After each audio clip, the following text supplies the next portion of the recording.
My name is Benedict Parmanan. I'm the co-founder of Bangalore Business Literature Festival.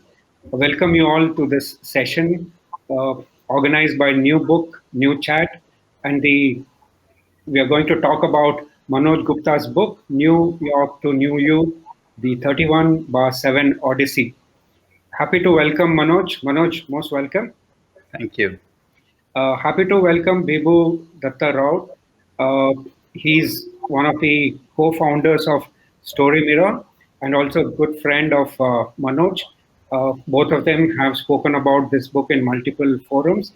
So I just thought bring them together and replicate it here and make it even better than their experience which they had earlier. So welcome, Bibu. Thanks, Ben. Yeah. Welcoming Pooja Bhulla. Uh, Hi. Hi. So Pooja is a strong, rather core member of Bangalore Business Literature Festival. She was a co-host in the last year's annual event.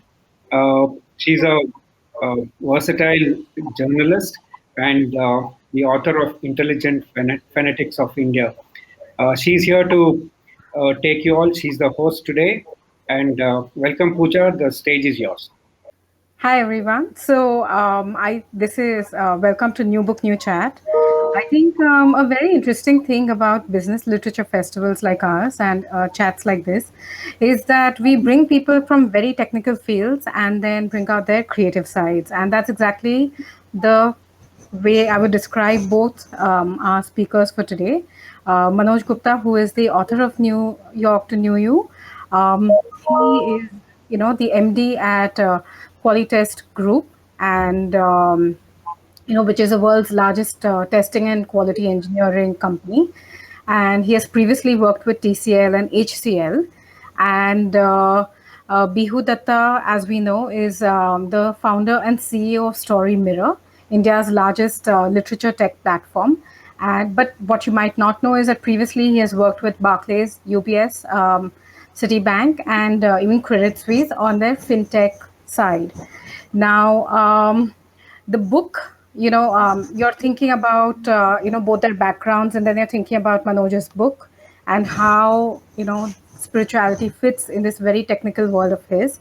And I think there he will want to tell us a little bit about where he made it, like he combined his engineering brain with, his ideas of spirituality, about life, about, psychology, and into something he likes to call human engineering. So, Manoj, I think we don't need need me to go on much longer, but I'm sure they want to hear you about this. So, tell us about this. Sure, Pooja, thank you so much for our warm welcome. And thank you, Ben, for inviting me into this forum. See, when you talk about human engineering, when you talk about spirituality, somewhere I see that this concept in our world, spirituality has been mutually exclusively or made it materialism and spirituality going in a mutual exclusive way rather than hand in hand. Let me take spirituality when I started understanding it in a different way. Let's ask few questions. Question number one: do you not want to have happiness within yourself? Do you not want to have peace within yourself? Do you not want to have harmony with the surrounding where you are functioning? Right? Now, what happens is, I think answer is no brainer. To anyone in the audience, it's any question which everyone wants to. In the corporate world or in the materialistic world, what I have seen now, it's over 25 years or close to 30 years. Every one of us wants to climb on the corporate ladder of ranks and files extremely fast. Every one of us wants to earn a lot of money, which is nothing wrong, which is absolutely right. But in that process, somewhere making a living gets confused with living the life. Okay. So making a living or how to make a living is just part of the life. It's not the life. And that's what is the subtle difference which I have brought in as a part of human engineering. Right? Why do I use the word human and why do I use the word engineering? Because the contemporary world where we are, everything needs to be understood from the scientific aspect. Everything needs to be something which needs to be uh, trustworthy. Means if I can't see it, I will not believe it. Is the ethos. So if you go inside the book, you will see that this is a journey of a professional, a guy who climbed the ladder like no one's business. He is one of the top investment banker who has earned or who has got the investment worth $5 billion.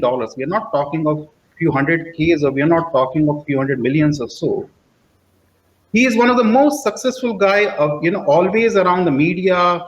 You can think of the glitters and the luxury and the fame. But one fine day, something happens with him and he goes into a situation where his girlfriend has left, government is behind him, searching him as a fugitive. His finances in the business is in crumbling mode.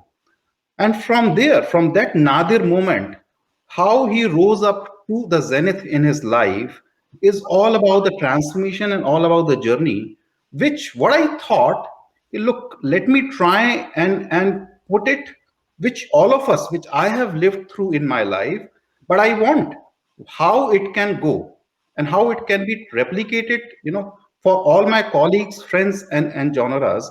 And in this entire concept of human engineering, because this is not a fiction, guys, this is a creative non-fiction we are talking about. So there is a creative non-fiction which is very different aspect, where you go through various layers of human engineering, right from physical personality to emotional personality to intellectual personality, and deep beside the 7 layers up to the soul or the spirit or the atma, which we will talk as we go along in this section. But that's how the book flows. That's how the entire storyline, goes into this. And Pooja, let me talk or share, how, I don't know, there the folks who might be in the early part of the career as well. I I'm hope there sure, I'm are. sure there would be some. Um, yeah. Can I throw in So a question while you're continuing on your point? So I yeah, think you go. mentioned a very interesting thing that this is not, one, it would probably fall in the self-help genre, your book, but at the same time, like a pure self-help, it's not, there is not a list of things, do X, do Y. You've created a storytelling, you've created a character, you've created this storytelling aspect to it, right? So, like how did you, like, why did you conceive it that way? And how much is it of it is from Bihu's life, because he's also been an investment banker, and I have been colleagues.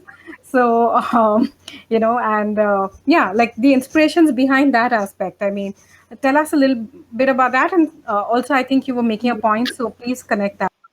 I requested Manoj several times, make me hero of your book. Manoj said, you are a poor guy.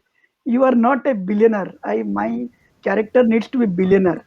So that people can connect to the character while they're enjoying the spiritual journey. So he did not make me hero. I still regret that. Yes, Bihu has many complaints from his ex-boss Manoj, which he plans to tell us, but we'll have to wait for that. Thank you, Pooja, and thank you, Vibhu. For making some interesting, which is I wouldn't use any other thing.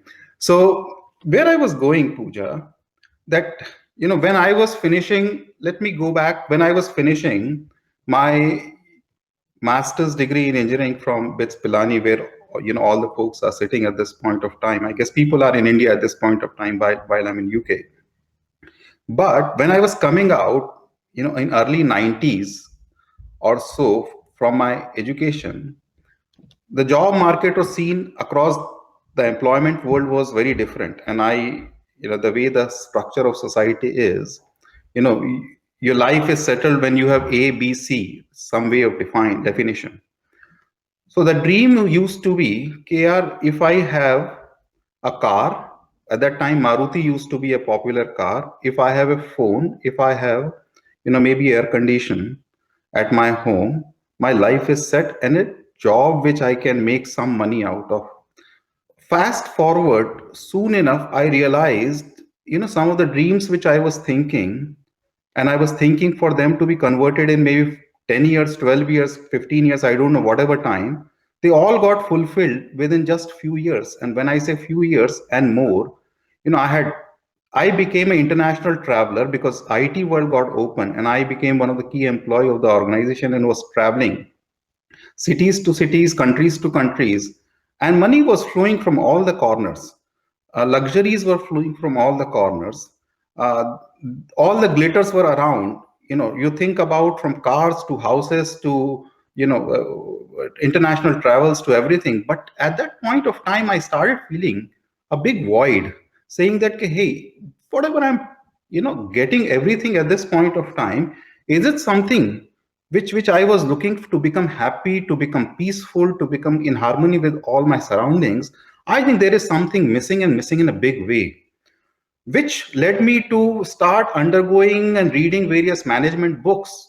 To your point, Pooja, they were all talking about what you need to do, what you need to do. This is how we have grown up, even, from the childhood, where your parents will talk what you should do, your teachers will talk what you should do. Nobody will talk about why you should do, because I believe in the principle, when the why is clear, how becomes easy. Okay, so in that process, because I was reading, yeah, I was reading tens of the books, I couldn't find anything. And you know what, one fine day I decided to, and it was my finicky mind or eccentric mind or whatever, I decided to pick up that Sanskrit literature, Bhagavad Gita. I, couldn't get any heck of it. But after about a month or so, I started understanding something from that Sanskrit literature, how and what the things are. I spent around a year and a half to understand that book. And at that time, I found, bloody hell, this is the manual. This is the best management book which you can even, think about. And this is the best management book, but it was written by 5,000 years back in the language which was contemporary for those times. And that's why people do not understand at this point of time. Having said so, I said, but it is still being tagged as religion or religious aspect. If that is the case, let me understand the other religious books. Then I spent about a year and a half to go through Bible, and another year or so, or maybe a couple of years to go through Quran as well as Guru Granth Sahib. And I found every literature is talking something which is about connecting to oneself.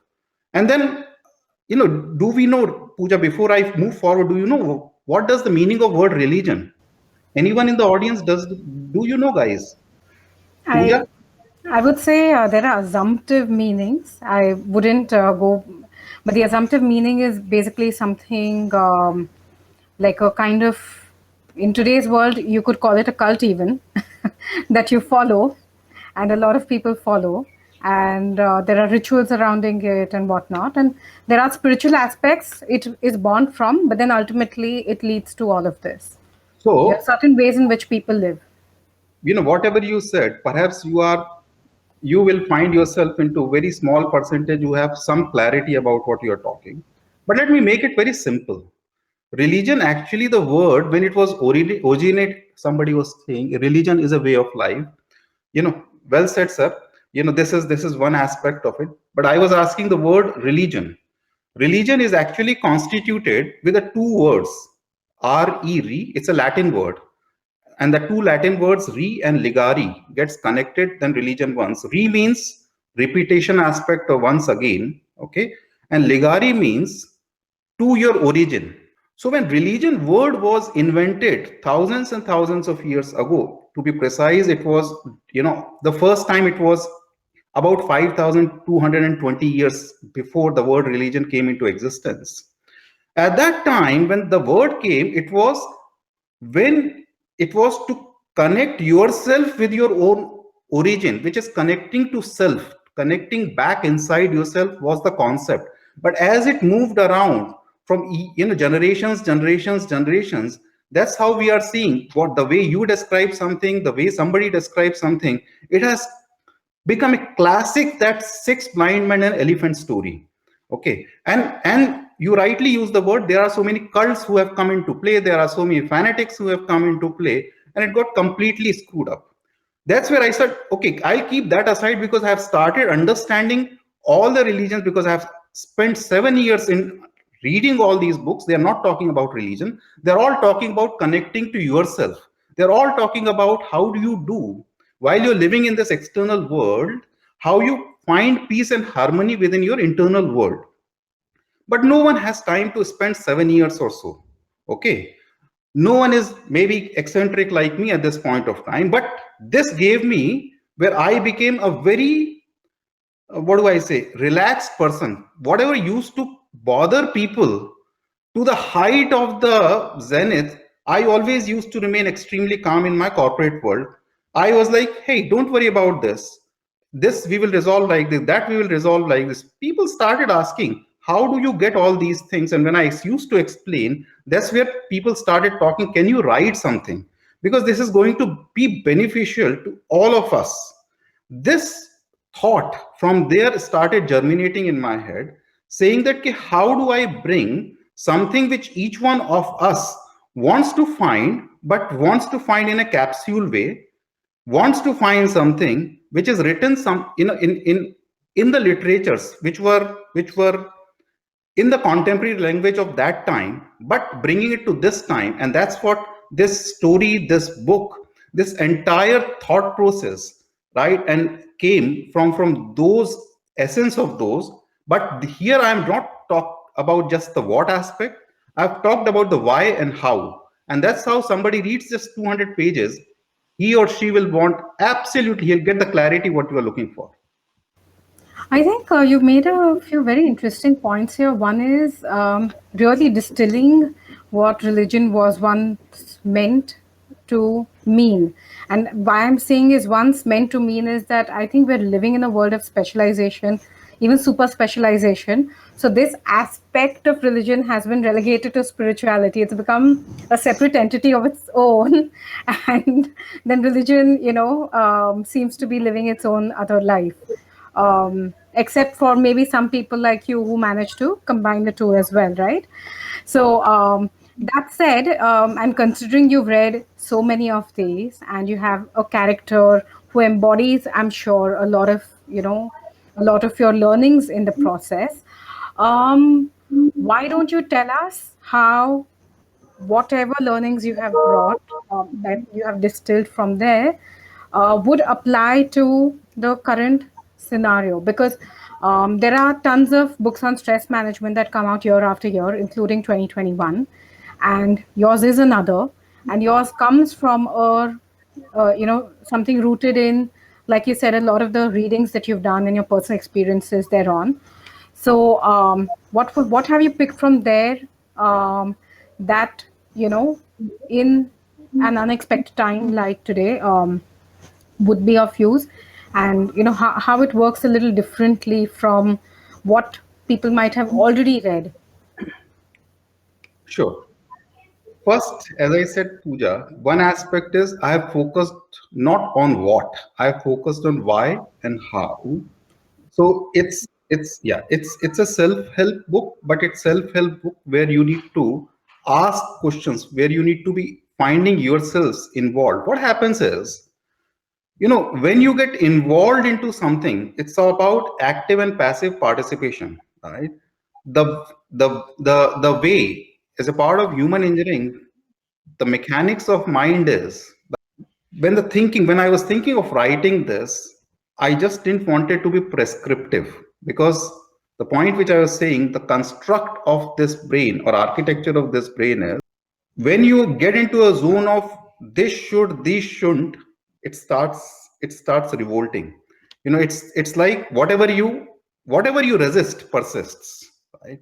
It's like if I ask the audience, close your eyes and don't think about white elephant, very popular thing, right? The white elephant will come in front of our eyes. So first aspect, I said, when I'm putting it, I need to imbibe, I need to pick up, the character, which is myself, which is all my colleagues who is part of the corporate world, how and where and what they feel like, and what they would want to do it, why they would want to do it, and how they should be doing those things. And in that process, I wanted to make it simple. So the 31-7 and ABCD, the 31-7 is the 7 layers of human engineering, right from physical personality like you and us are talking, to emotional layer I talked about, which is all about the feelings, desire, those kinds of things. But at the same time, there is a third layer as well, where everyone starts judging, analyzing, which is the intellect layer. And then during that process of judging, analyzing, or thinking about or feeling about someone, you start connecting with your some previous moments, some previous instances that comes from your memory, right? That's another layer, another section.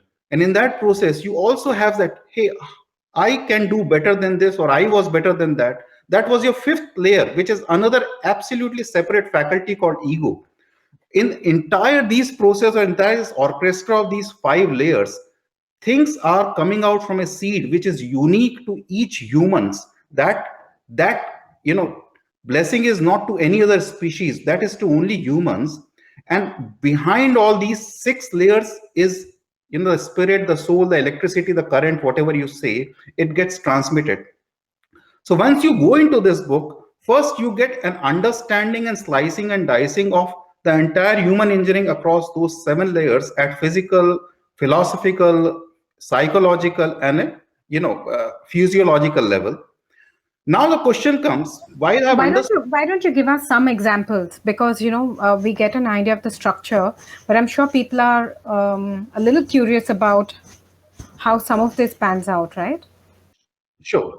So that's where that creative non-fiction or creative literature or creative aspect of things comes. That someone who has got into a zone, which is a zone where you start feeling that I have got into a dark tunnel, for example, right? And in this dark tunnel, is there a way or is there a means for me to come out? And that is all about the ABCD, which is the second aspect of this, which talks about the why and how. When you talk about what, you need to be aware about something. That's the A. And when you talk about awareness, you need to be, it's like this, it's a faculty, like your any sport, which you need to develop, which you need to strengthen. Then there is a faculty called breathing. We all talk about breathing and inhaling or exhaling. No. Breathing has direct connections to our emotions. If I take an example, Pooja, if you go around a beach, right, to any nice place, wherever you are looking for, the moment you enter that place, you take a deep breath. Why do you do that? You start feeling very different, but it's not that you are feeling different, that's why you are taking deep breath. If you reverse this cycle, if you start taking the deep breaths, what you did at the beach side, you will start getting those emotions irrespective of which place you are. Think of another scenario where you are very stressed, okay? Whatever happened with your partner, with your boss, or any external circumstances, notice your breathe at that point of time. It will be very short breath. You will be gasping for air. Now, if you means this is the external situation impacting your breathe. If you reverse the pattern, at that point of time, you start breathing gently and long breathe. You will not find that situation, but you are at the beach. Now I'm taking back there, and you start doing a short breath. The same beach will start appearing to you colorless, lifeless, and whatnot. So it's all about what do I say, the frequency at which level you are operating, and that has direct connectivity to your emotion, which has direct connectivity to your breathing. So you get what I'm saying as some of the examples. Yes. In fact, this is an interesting aspect. Breathing explained in many different ways, but you've still put in another dimension. So, can I ask a question here, Pooja? Yes, please, Ben. Yeah. How did you reach this title, New York to New You? And if Vibhu can also, because he worked with you on the title and the book, just explore. I mean, tell us how did you work on this title? It's a very captivating title. So it's a it's a very interesting story when you get into titles. So it was a contest which was run. That was one aspect. There were so many creative folks who came with numerous titles, and what I was looking for, Ben, it should not be just the spiritual aspect, and it should not be something which becomes just the you know fictional aspect. So the character was born in New York Wall Street. That's the character he is in the book. And he gets into a zone from where, as I talked about, from nothing to everything, where he finds his new version. Okay. And the entire Odyssey has been around these 7 layers and 37 constituents. So that's how the naming convention of book, it took quite a long time. We went into a journey of various titles, various themes, various contests, and Vibhu was very much I was most, patient. I was most patiently hearing, patiently managing the torture by Manoj Gupta ji. So Manoj told that it has to be unique. Yes, it has to be unique. It has to be new. Yes, it has to be new. Then how much time we have left? We have left only 15 days. So we did all sort of hit and trial. We tried to find out what was original Manoj Gupta, what he aspires, and what Manoj Gupta right now. So we matched those threads, and that is how the name came into existence. Yes, of course, all those exercise was done. I think Interesting. half the people who will buy the book will be to find out how to go to New York. Yes, Ben, I would say, and also, Vibhu said, It can have that misleading.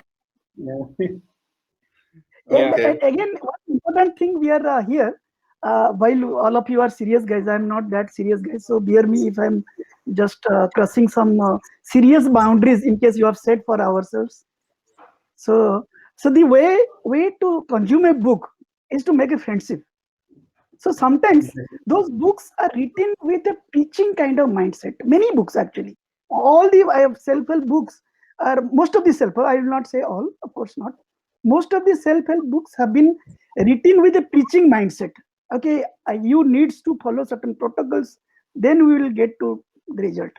But if you go to scriptures, or if you go to back stories, visions of the universe, or probably go back to various old customs, you will find one common thing in all the script writers in those era. They are all funny people. They are all funny people. Means you will find that they laugh like hell. They always used to catch. They are like terribly funny guys. If you talk about Aristotle, Plato, Socrates, even Socrates in his book Euthyphro, which was the case that is going on between Socrates and his counterpart. When that story was published as a book, it was known as Euthyphro. That time also Socrates is laughing. Means like laughing means not like normal laugh. They're like laughing like to the bottom of, means like ha, ha, ha, kind of laugh. So whenever you want to achieve any kind of spiritual freedom, any kind of upliftment of your soul, then you have to first love yourself. That is like a Shakespeare word, love thyself or love thyself. I'm not very sure about that exact word. So you have to first love yourself. You have to feel. Sometimes people will say that you are a proud man. You are loving yourself. Let them be in that zone because they are not aware of that. If you cannot love yourself, you cannot love others. And if you cannot become happy, then you cannot spread happiness. It's very very fundamental things.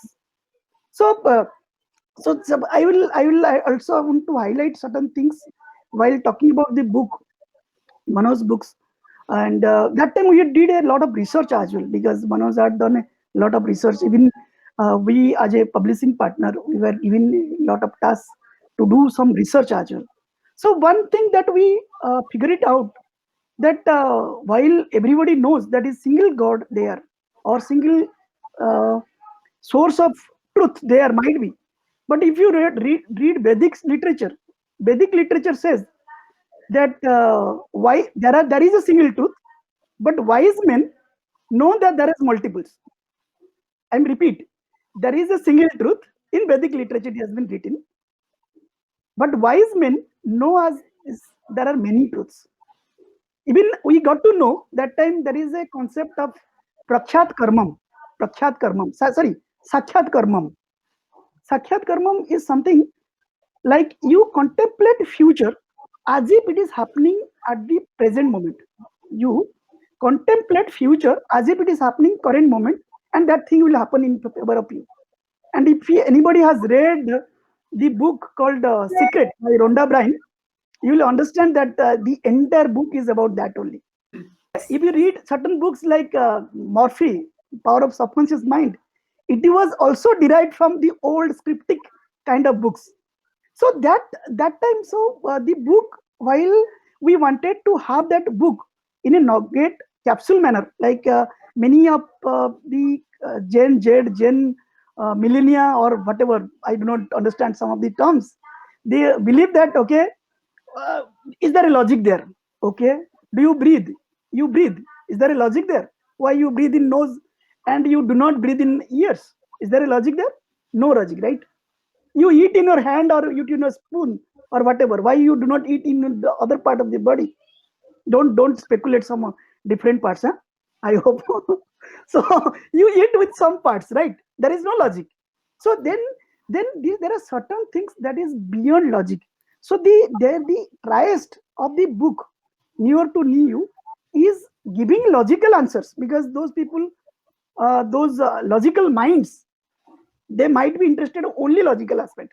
So logic has been engraved there, but at the same time, subtle way of narrations, means in a very interesting way, the core concept have been explained. And like Manoj said, creative non-fiction. So you will not get bored. I guarantee that you will not get bored. You will start picking up reading the book, you will finish up at the one read. Even one of the cases we have given this. That's a good, that's a good line to cut you a bit. That if you pick up the book, you will not put it down. Right. So, Pooja, are there any audience questions? Not yet. So, but I think we've already said that now we're throwing it open. So, guys, anyone who has a question, please, just put it in our Q&A or chat section, whichever you find convenient. And meanwhile, I'm throwing a question. There's a question by Murli. I can see here. He's the CEO of Caleb Technologies. Yes. Yeah. So he's asking why is no, he has shared his thing, which is that why is related to purpose, how is related to and how the principles of detachment from ancient scriptures be used to leverage clarity around why. I think it's a little. Manoj, can you understand that question? No, I could not. I can't see it. Can I see it here on the chat, or if you can just repeat, because there was background noise. Okay, now I can see. Yeah. It's not a question but a viewpoint. Murli, appreciate it. It resonates, and it's a very beautiful thought. See, the way I talk about this entire game in this sense organs of perception, which 5 organs of perception which we have, that is eyes, ears, nose, touch, and smell. This is the perceiving aspect, and here all name of the game is play between why and how. Here the name of the game is attachment versus detachment. Let me take an example which might resonate as an example to all of us. We all see a lot of traffic on the road whenever we are driving a car across any cities of the world. It's not a city or B city. Now imagine a scenario where you are driving and you got onto a traffic jam, and that traffic jam is not ready to move. You're sitting there in the car for 30 minutes, 40 minutes, 50 minutes, and you have to reach somewhere. At that time, think about your feeling, how you're feeling. Now, park yourself there and let's create for the same situation a different scenario. The same traffic is there, same traffic, but you are not sitting in one of the cars. You are actually in your building, which is on the 10th floor, and you are sitting in an air condition in your flat, but seeing the traffic from that balcony or that window down for last 50 minutes or so. Now in the two situations, in situation number 1, you will be troubled, irritated, frustrated, whatever you talk about as a terminology. But in the second one, you will look at the traffic and you'll say, traffic, and you'll go back to your work. What has happened over here? In first situation, you are attached to the situation. In second situation, you are detached to the situation. So when you are attached, irrespective of, this is one example I gave, when you are attached, you will always be in misery, whatever is the case. But when you are detached, you will always be cool and calm. If I flip it to the corporate world, because most of the guys from the corporate world, if you are asking for a raise or a bonus for yourself, your body language in front of your boss will be like wiggly and, I think I deserve and this and that. But the same thing, if you'll be asking for one of your team member, you will be, boss, he's a great guy and I really need it. Situation number one, you are attached for something. Situation number two, you were detached. If you move to situation number one in a different manner, you have a job in hand, an offer letter is extremely good, and you want to resign. And then you say, you know what, I'm resigning. But if you consider raise number, pay raise like this or promotion like this, I may consider to stay. In this situation, you have detached yourself because you have got another offer in your hand. So Yeah. you get a scenario between attachment, detachment. Yeah, And I Manoj. like that Yeah, only. yeah, that was quite a elaborate answer. Uh, I think from my side, I would like to ask one question. Today, in this pandemic days, everybody is stressed. So, how relevant or what can uh, someone today take from your book and find direction, solace in the way forward? Very good question, Ben. Just follow the ABCD which is there in the book. And if you start following that ABCD, believe me, today's stressful, days of COVID or yesterday of something else or tomorrow of something else, you will not find ever in yourself, trap of anything. And in this book, A for apple and B for ball, we have moved away from that to A for awareness, B for breathing, C for choices, and D for discipline. And there is a rhythm into it, there is a pattern, and it's not just about telling what aspect of it in ABCD. It's all about how you strengthen your awareness, how you strengthen your breathing process, how you can make the choices. So there is a how aspect, and that clearly links to the why. If you start following that, Ben, I would say that you will find it extremely resonating, not today but even yesterday and tomorrow too. Pooja, you have any question? Yes, I do. So I have two questions. So one I have And to remember, ask. we just have 6 minutes. Yes. So one is to both Bihu and you. Actually, I'll ask you. Okay, so I'll ask you that first. Seems like both of you have some attachment to what has happened, and then you want to bring it forward. His book is set 800 years ago, a crime that was plotted 800 years ago, and your book obviously it derives a lot of inspiration from a lot of ancient works. So, is this something that is this a pattern? Is this something you all have shared, discussed about, discovered? I would say it is neither shared or discussed. It is incidental. Okay. Uh, while Vibhu and I, we were together about 25 years or over 20 years back in our corporate life together. He went into some direction, I went into some direction, and we again got connected maybe after a gap of 18 or 19 years. By that time, his book was already published and was in the market. I was in the final stages of whatever, some stages of my scripting. We connected, and then, the brainstorming and thinking started and happened. No, And I meant discussed in terms of, did y'all ever realize that y'all have an appreciation for something from back Okay, then? I'll give that answer. Normally, whenever we write, we have a feeling that we write. As an author, we write. But most of the cases, this is the story which chooses you as a writer to get itself written. As an author, if you understand this core concept, probably a lot of problems can be solved. That if you believe that you are not the authority, from the arrogant of a creator to the humility of a witness, if you transition, then you will find that it is not you who is writing. It is somebody else is writing. You are just a medium. You are just a Medium. medium. So that way, the storylines sometimes comes to you, and sometimes you become powerful while you are writing. Some characters, some plots, some narratives, some taglines, some dialogues automatically comes to you, which you never thought that it was you who wrote those things. So it is most of the times I believe that certain subtle subconscious state is activated when actually you start believing that I want to do certain things. Then yes, of course, magic created. That's a very interesting point. I think we just have 3 minutes.